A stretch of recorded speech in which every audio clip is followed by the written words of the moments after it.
Friends, welcome you all. आज हम एक नए टॉपिक के बारे में इंफॉर्मेशन लेंगे और उसका नाम है ई श्रम। ई श्रम मतलब इलेक्ट्रॉनिक, श्रम मतलब श्रमिक कामगार। जो भी असंगठित या अनऑर्गेनाइज्ड वर्कर्स है, लेबर लोग क्लास है, जिनका कोई ऑर्गेनाइजेशन नहीं या कोई प्रॉपर कंपनी में काम नहीं करते हैं, जो डेली वेजेस पे काम करते हैं, उनके लिए ये स्कीम सेंट्रल गवर्नमेंट का है। तो ई श्रम से फायदे क्या है, ये बहुत सारे लोगों को क्वेश्चन होता है कि भाई चलो करवा देते हैं ई श्रम, लेकिन साथ पैसा मिलेगा क्या, मोदी पैसा डालेगा क्या। और बहुत सारी मिसअंडरस्टैंडिंग्स भी है कि अगर ई श्रम में हम कुछ अमाउंट जमा करते हैं तो मोदी की तरफ से कुछ अमाउंट जमा होगा या हर साल पैसा मिलेगा। तो ऐसा कुछ नहीं है। जैसे गवर्नमेंट का बेसिक इंटेंशन ये है कि जो भी अनऑर्गेनाइज्ड वर्कर्स है उनका डेटाबेस मेंटेन हो, और इन फ्यूचर अगर उनके लिए कुछ स्कीम्स उनको चलानी है, इम्प्लीमेंट करना है, तो उनको ये डेटाबेस के थ्रू उनका बेनिफिट, डायरेक्ट बेनिफिट ट्रांसफर आपको आपके खाते में मिल जाए।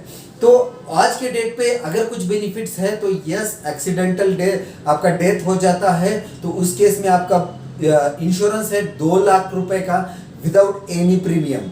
यस, 2 लाख का आपको इंश्योरेंस मिलता है डेथ में, और 1 लाख का आपको मिलता है support in case of permanent disability. Accident में आपका परमानेंट डिसेबिलिटी होता है तो उस केस में आपको मिलेगा 1 लाख रुपीस। तो इतना ही ऑफिशियल नोटिफिकेशन में दिया है आज के डेट में बेनिफिट्स।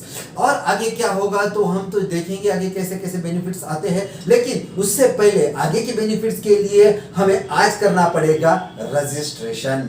तो चलो शुरू करते हैं रजिस्ट्रेशन ईपीएफओ बारे में। क्या डॉक्यूमेंट्स लगेंगे? डॉक्यूमेंट्स क्या है? आपको लगेगा आपका आधार कार्ड, फिर आपका जो भी आधार लिंक मोबाइल है, और आपको लगेगा आपका बैंक पासबुक।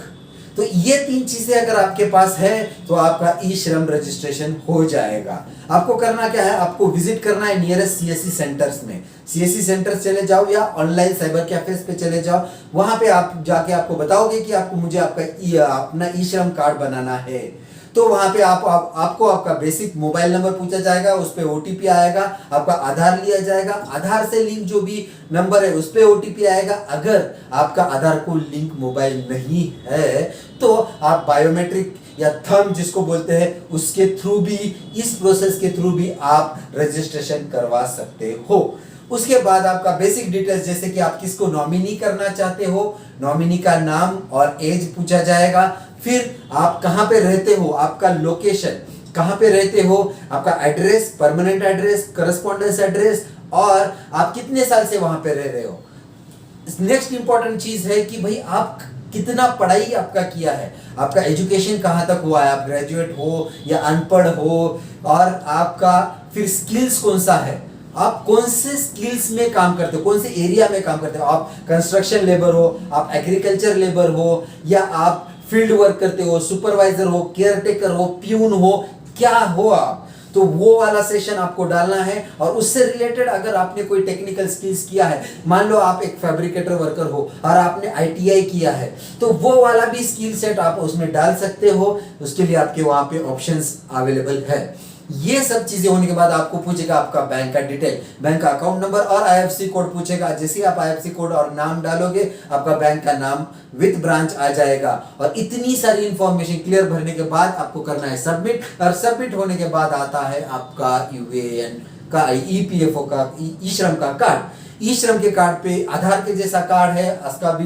एक 12-15 डिजिट्स का नंबर आता है। वो कार्ड तुरंत ही बन जाता है।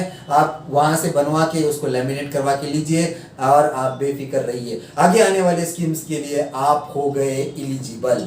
तो इतनी इंफॉर्मेशन थी। मुझे आपको मुझे जो भी आपको क्वेश्चंस है आप मुझे पूछ सकते हो।